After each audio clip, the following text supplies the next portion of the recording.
ఆడవాళ్ళలో రకాలేంటి, మగవాళ్ళలో రకాలేంటి?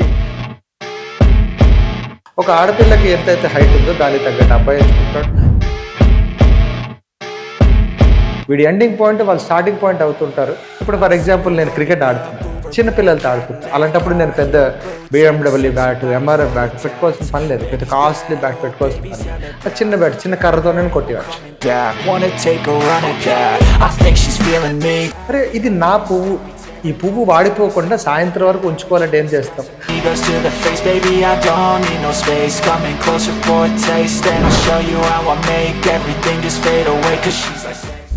అందరికీ నమస్కారం. ఈ శరీరం పేరు సురేష్. మంచి విషయాలు తెలుసుకునే కార్యక్రమం భాగంగా ఈరోజు ఇంకొంత నిగూఢమైన ఒక మంచి విషయం తెలుసుకోబోతున్నాం. అదే తెలుసుకోవాలంటే దాన్ని కామశాస్త్రం.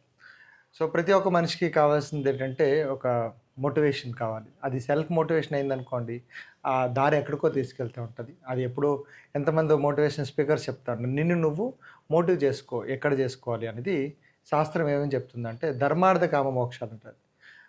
ధర్మంగా అర్థాన్ని సంపాదించాలి, డబ్బు సంపాదించాలి, మోక్ష సాధన కోసం కామాన్ని తెచ్చుకోవాలి. తప్పుగా అనుకోవద్దు. కామం అంటే ఇది సెక్సువల్ సిస్టమ్ కాదు. కామం అంటే కోరిక. ఆ కోరిక పెరిగినా, తక్కువైనా, పక్కవాడికి దొరికినా, నాకు దొరకలేదని బాధపడిన, నాకే దొరికిందని అహంకారం చెందిన, నిరాశ చెందిన ఆ ప్రాబ్లమ్స్ ఏమవుతుందంటే మన ఆ కామం అనే తాలూకు తగ్గిపోతూ ఉంటుంది.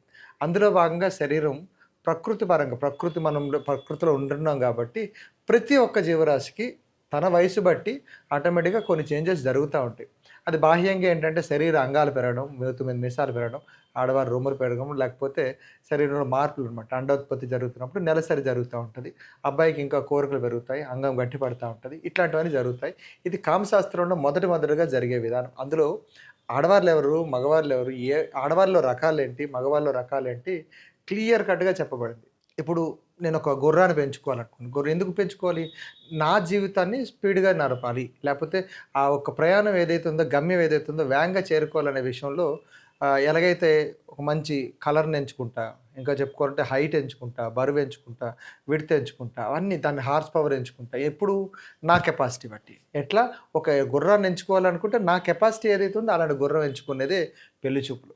తప్పుగా అనుకోద్ది. గుర్రానికి నేచురల్గా అవసరం లేదు, అది నేచురల్గా పరిగెడుతుంది, తింటుంది, దానికి ఏం అవసరం లేదు, పరిగెడుతుంటుంది. దానికి ఒక దిశానిర్దేశం కావాలంటే ఒక రౌతు కావాలి.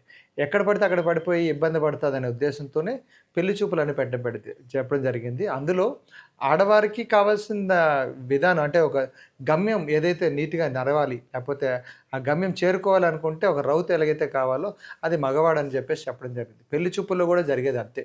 ఒక ఆడపిల్లకి ఎంతైతే హైట్ ఉందో దానికి తగ్గట్టు అబ్బాయి ఎంచుకుంటాడు. తన శరీర సౌష్ఠవం బట్టి, తిన శరీర సౌష్ఠవం బట్టి చెక్ చేసుకునే విధానంలో కామశాస్త్రం మొదటి అధ్యాయం ఏంటంటే ఆడవారు మగవాళ్ళు తలక విధానం చెప్పబడింది.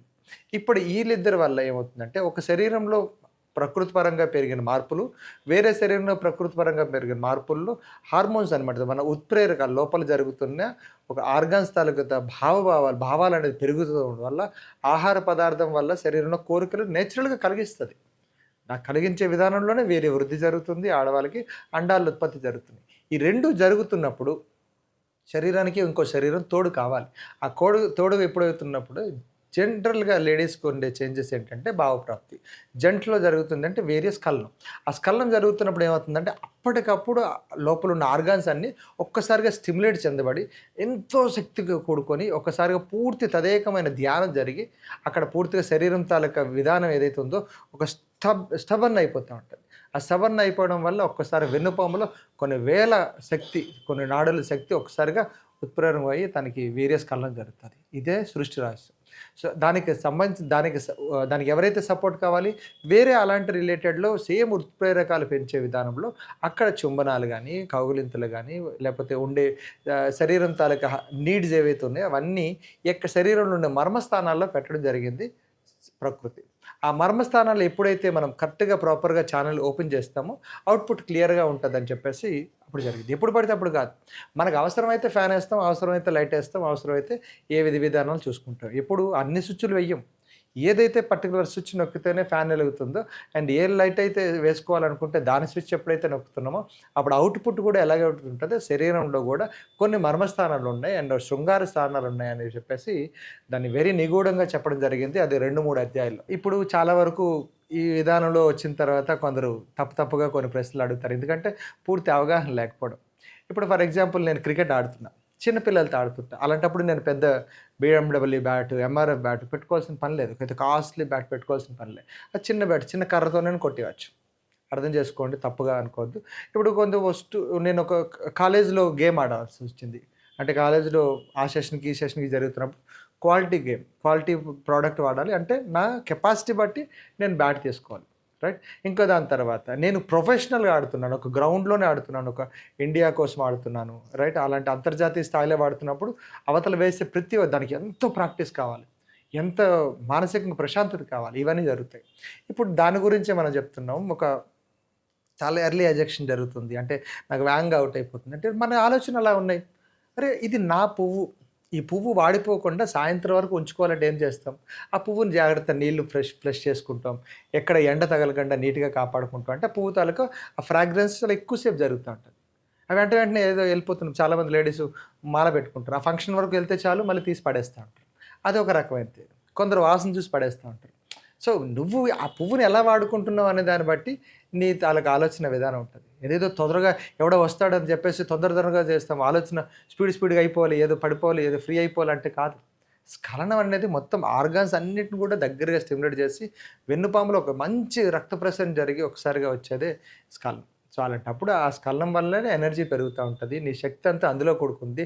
అది ఎక్కువైపోతే బీపీ అంటాం, హార్ట్ అటాక్ అంటాం, ఓవర్‌గా స్టిమ్యులేట్ అయిపోతది బ్రెయిన్, కోపం పెరిగిపోతది, పగలు పెరిగిపోతుంటది, అండ్ రౌద్రం పెరిగిపోతూ ఉంటది, రాక్షసత్వం వచ్చేస్తా ఉంటది. అదే మన ఏదైతే వీర్యం అనేది తక్కువైపోతుంటప్పుడు లో బీపీ, తను కించపరుచుకోవడం, నా చేతకానితనం, లేకపోతే ఇంకేమన్నా తను తక్కువ చేసుకోవడం, అరే ఇదెలా వచ్చేసింది, వేగంగా వచ్చేసింది, ఇయన్నీ చెప్తాది. ఆ భావ ప్రాప్తి, భావాలనేది చాలా హాయిగా ఎప్పుడైతే జరుగుతుందో దాన్ని మంచి కామం అని చెప్పేసి చెప్పుకుంటాం. సో, ఇందులో ఎటువంటి నాకు ఎర్లీ ఎజెక్షన్ లేదు. ఇదని కేవలం ఆలోచన విధానం. సో, దాని తర్వాత ఏమవుతుందంటే మిస్ మ్యాచ్‌గా అయిపోయింది పెళ్ళిళ్ళు. అయిపోయిన తర్వాత వాళ్ళకుండే ప్రాబ్లమ్స్ ఏమవుతుంది, అరే! పూర్తిగా అనుభూతి చెందలేదు అనే సిస్టమ్‌లో అప్పుడు ఆసనాలు ప్రత్యేకంగా దాన్ని చెప్పడం జరిగింది. ఏ ఆసనాలు ఎలా చేయాలి? ఎలా ఉండాలి? ఎంత ఇంకా దాని తాలూకా అనుభూతి చెందాలి అని ఉంటది. ఒక నూతిలో దాదాపు 30 అడుగుల నూతిలో మన ర్యాక్ వచ్చేసి 10 ఫీట్లే. అప్పుడేమవుతది? దానికి ఇంకో తాడు కట్టి మనం చేస్తాం. అంటే ఏంటి ఇది ఒక ఉపాయం. అట్లాంటిది ప్రతి ఒక్క శరీరంలో కొన్ని ఇబ్బందులు కలుగుతా ఉంటాయి. తన యోని స్థానంలో గానీ, వీళ్ళ అంగం తాలూకా ఎరెక్షన్ అవుతున్నప్పుడు ఉండే చేంజెస్ వల్ల అది ఇబ్బంది కలుగుతా ఉంటారు. ఎక్కువైపోవడం, తక్కువైపోవడం. దానివల్ల ఎటువంటి అనుభూతి, ఇంకా పెద్ద అనుభూతి కావాలంటే అప్పుడు ఆసనాలు చేయాలని చెప్పేసి ఆసనాలు చెప్పబడింది 4 అధ్యాయం. దానివల్ల వచ్చే ప్రాబ్లమ్స్ ఏవైతే ఉన్నాయో, లేకపోతే ఏవన్నా కొన్ని సంక్రమిత రోగాలు వాళ్ళ మగవారికి, వాళ్ళ ఆడవాళ్ళకి ఎన్ని రూల్స్ ఉన్నాయి. దేనికోసం? ఒక మంచి మోక్షానికి సాధన కోసం. ఆ సాధన కోసం చేసేదే ఈ కామక్రీడ. సో, అందులో ఉండాల్సిందే భావప్రాప్తి రావాలి. శరీరం నువ్వు ఇష్టపడుతుండాలి. కొన్ని జీవితాల వరకు, కొన్ని సంవత్సరాల వరకు ఆ శరీరం నీట్‌గా, హాయిగా ఉండాలి అనుకుంటేనే ఈ కామశాస్త్రం చెప్పబడింది. ఇదేదో అరగంట సుఖాన్ని గురించి చేసే విధానం కాదు. ఏదో కొంతవైపు నాకు శారీరక సౌష్ఠవం చూసేసి, ఉత్ప్రేరకం చెందేసి అవన్నీ చేసేది కాదు. లాస్ట్‌లో చెప్తా ఉంటాడసల. ఎంత బాగా చెప్తా ఉంటాడంటే, ఈ శరీరం ఒక ఏదో మాంసపు ముద్దలు, రక్తాలు ఇవి కాదు. దీని మీద మోహం పెంచుకోవద్దు. మోక్ష సాధన కోసం నీ కామాన్ని వాడాలని చెప్పేసి ఎంత బాగా చెప్తా ఉన్నారు. సో, ఋషులు అందించిన ఈ విధానం ఏదైతుందో అందులో భాగంగా మనం ఈరోజు కొన్ని నిగూఢమైన విషయాలు తెలుసుకోవాలి. ఇంకా చెప్పుకోవాలనుకుంటే ఎక్కడ సాటిస్ఫై కావట్లేదు. మనిషి ఎక్కడ సాటిస్ఫై కావట్లేదు. బాహ్య ప్రపంచంలో ఉన్న కొన్ని శక్తులు అనుకుంటున్నారు. ఆ బాహ్య ప్రపంచంలో ఉండే శక్తి కాదు, అంతర్ముఖంగా కొన్ని ఉన్నాయి. ఆడవారికి లోపల ఉంటాయి అంగాలు, మగవాడికి జెంట్స్‌గా నేచురల్‌గా బయట ఉంటాయి. అందుకని ఆడవాళ్ళకి ఎప్పుడో కలుగుతది కోరిక, మగవాడికి ఎప్పుడూ కలుగుతది కోరిక. అది తల్లి, చెల్లి, పెళ్ళాం ఏమి ఉండదు. కానీ ఆడవారికి స్పర్శ అనేది చాలా ఇంపార్టెంట్. ఏదైతే స్పర్శ తనకి చాలా హాయిగా అనిపిస్తుంటుందో శరీరంలో హార్మోన్స్, రసాలు కొన్ని చాలా బాగా ఊరుతా ఉంటాయి. అదే మగవాడికి అలాగే లేదు. కళ్ళు, నోరు, చెవులు కట్టేసారంటే ఎవరితోనైనా సెక్స్ జరుగుతా ఉంటది. అందుకు జంతువుకి ఈ లక్షణాలుంటాయి. జంతువుకి అమ్మ లేదు, చెల్లి లేదు, ఏవి ఉంటాయి అవి ఎవరితోనైనా జత కడతా ఉంటాయి. కానీ మనుషులకి మాత్రం వచ్చేసరికి దాంట్లో ఒక సైన్స్ అనేది యాడ్ చేసి డీఎన్ఏ సిస్టమ్, సేమ్ రక్తాలు కలిస్తే ఒకలాగా, అండ్ హావభావాలు, అరే ఈవిడ పెద్దావిడ, ఈవిడ చిన్నావిడ, వయసు, రంగు, హైట్ ఇవన్నీ ఆలోచించి, ఎందుకంటే మనం పూర్తిగా జాగృతతో ఉండే విధానంతో ఉంటాం కాబట్టి మనము అన్ని జంతువుల్లాగా ఒకటి కాకుండా ఒక కుటుంబ విధానం వ్యవస్థ పెట్టుకున్నాం. దాంట్లో కూడా ఇబ్బంది కలగకుండా వైద్యపరంగా చేసే విధానం ఏదైతే ఉందో అది చాలా విషయాలు.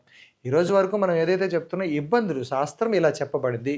కానీ ఇప్పుడు వచ్చే చాలా వరకు పెళ్ళిళ్ళ వరకు గానీ, లేపోతే ఈ పెళ్లి చూపుల విధానం గానీ, సెలెక్టింగ్ మోడ్‌లో గానీ ఇవన్నీ చాలా మారిపోతుంది. ఈ వైద్య విధానం ఎవరు మాట్లాడట్లేదు. ఎక్కడ మాట్లాడట్లేదు. మేము చాలామందికి వస్తా ఉంటారు, సార్ నాకు పిల్లలు పుట్టట్లేదు, లేకపోతే నాకు అది అంటున్నారు. సో, నువ్వు క్వాలిటీగా నువ్వు నీకు పెళ్లి అయిపోయిన తర్వాత నీ ఏదైతే శోభనం గదిలో ఎలాగైతే ఫీల్ అవుతున్నావో అలాగ ఫీల్ అవుతున్నావా లేదా? అందుకు శోభనం గదిలో ఎళ్ళాల్సిన రూల్స్ ఏంటి? నీ బెడ్‌రూమ్‌లో ఉండాల్సిన రూల్స్ ఏంటి? అవతల వ్యక్తి ఇప్పుడు నేను మంచి క్వాలిటీ క్రికెటర్‌నండి. మంచి క్వాలిటీ బ్యాట్ పట్టుకున్నా. మరి బాల్ ఏసినోడు ఇలా మామూలుగా ఏస్తే, చిన్నపిల్లలు ఆడుతున్నప్పుడు ఏస్తే నా తల కెపాసిటీ అంతా తగ్గిపోతది. సో, నా దగ్గర నేను చిన్న పిల్లాడు బ్యాట్ పట్టుకొని అవతల మంచి క్వాలిటీగా ఏస్తే దెబ్బలు తగులుతాయి. అంటే 2 విధాలుగా ఆడపిల్ల మాట్లాడాల్సిన మాటలు ఎలాంటి అంటే స్వరాలు ఇస్తూ ఉండాలి. అండ్ వాడు ఎక్కడెక్కడ టచ్ చేయించాలి, ఎలాంటి మాట్లాడుతుండాలి. ఇవన్నీ ఇందులో చెప్పడం జరిగింది. చాలామంది జెంట్స్ చేసే తప్పు ఏంటంటే క్రిటిసిజం చేస్తారు. అవతల వాడికి ఆ ఆడదాని శక్తి ఏదైతే ఉందో దాన్ని తెలుసుకోకుండా వీడి ఎండింగ్ పాయింట్ వాళ్ళు స్టార్టింగ్ పాయింట్ అవుతుంటారు. అండ్ మరో క్రిటిసిజం చేస్తారు. తాను కెపాసిటీని తక్కువ చేసుకోవడానికి శారీరకంగా తనకి ఇబ్బంది పెడతా ఉంటారు. ఇవన్నీ చాలా ఇబ్బందులు. సో, ఇవన్నీ కూర్చొని మాట్లాడుతూ ఉంటాం కాబట్టి ఆ క్వాలిటీ ఆఫ్ సెక్సువల్ సిస్టమ్ అనేది శారీరకం శృంగారం రిలేటెడ్ ఉన్న జీవితం ఇంకా అద్భుతంగా జరుగుతూ ఉంటది. ఇట్లాంటివన్నీ ఎన్నో ఉంటాయి. అంటే ఎందుకంటే ఇవన్నీ నిగూఢమైన కార్యక్రమాలు. ఎవరు చెప్పట్లేదు. అత్త చెప్పట్లేదు, అక్క చెప్పట్లేదు, అనుభవించిన వాళ్ళు చెప్పట్లేదు కాబట్టి ఇదేమవుతుందంటే మారిపోతుంది. ఆ మారిపోయిన తర్వాత దొంగతనంగా చూడడం, రాత్రి ఏవో చేసుకోవడం, లేకపోతే తర్వాత ఎల్‌జీబీటీలు అన్నీ స్టార్ట్ అయిపోతున్నాయి. అంటే లెస్బియన్స్ అయిపోతున్నాం, అండ్ గే అయిపోతున్నాం, తర్వాత మాస్టర్బేషన్ చేసుకుంటున్నాం. ఇవన్నీ జరిగిపోయినాయి. ఈ రోజుల్లో ఉండే ఈ ఛానల్స్ వల్ల గానీ తప్పుడు ప్రచారం ఎక్కువ జరుగుతుంది. ఆ క్వాలిటీ ఆఫ్ సిస్టమ్ అనేది చాలా తక్కువైపోయింది. సో, మనము టెస్ట్ క్రికెట్ ఆడతామా? లేకపోతే వన్ డే మ్యాచ్ ఆడతామా? లేకపోతే ఏదైతే 2020 ఆడతామా? లేకపోతే గల్లీ క్రికెట్ ఆడతామా? ప్రతి దానికి ఉంది. ఎర్లీ ఎజెక్షన్ గానీ, సైజెస్‌లో గానీ, క్వాలిటీ ఆఫ్ భావ ప్రాప్తిలో గానీ ఇవన్నీ జరగట్లేదని చెప్పేసి చాలామంది ప్రయత్నం చేస్తున్నారు. దానికి మేమేం చేస్తున్నామంటే వాడి ఫిజికల్, మెంటల్, స్పిరిచువల్, సోషల్ అన్నీ చూసుకుంటున్నాం. దీనివల్ల ఎన్ని రోజుల నుంచి మందులు వాడుతున్నారు. మందులు వాడకుండా ఉండాలంటే క్వాలిటీ ఆఫ్ ఇన్ఫర్మేషన్ వాళ్ళకి ఇవ్వడం జరుగుతూ ఉంటది. ఇట్లాంటివన్నీ జరిగితే శరీరం నీట్‌గా ఉంటది. ఆ శృంగార విషయం అనేది చాలా బాగా చెప్పుకోవచ్చు అట్లా. ఇంకా ఎండింగ్ చెప్పేద్దాం. ఆ! ఇట్లాంటి ఎన్నో విషయాలు ఈరోజు వరకు మనం ఏంటంటే చాలా వరకు పైన ఉండే ఇంట్రడక్షన్ చెప్తున్నాం. ఇక్కడ శరీరం బట్టి వాడుకునే ఆసనాలు, వాడుకునే ఆహారపు అలవాట్లు, తర్వాత ఔషధాలు ఇవన్నీ మాట్లాడుకుంటే దానివల్ల మైండ్ ఎంత బావుంటది. అది ఇద్దరితోనూ కూర్చొని విషయం. సో, అలాంటివన్నీ పూర్తి విషయాలు మరెన్నో ముందు ఉండే వీడియోస్‌లో జరుగుతా ఉంటది. ఈ పూర్తి విషయాల కోసం ఇంకెవరికైనా కావాలంటే మమ్మల్ని సంప్రదించండి. కింద జరుగుతున్న ఫోన్ నంబర్‌కి కాల్ చేయండి. ఆ విషయాలన్నీ తెలుసుకోండి. మంచి ఆరోగ్యమైన జీవితం ఆనందంగా గడపాలంటే నిజాలు నిర్బంధబాటంగా మాట్లాడుకోవాలి. ఓపెన్‌గా మాట్లాడుకుంటేనే మనకి ఈ విషయాలు తెలుస్తాయి. మంచి విషయాలు తెలుసుకున్నందుకు చాలా సంతోషం. నమస్కారం.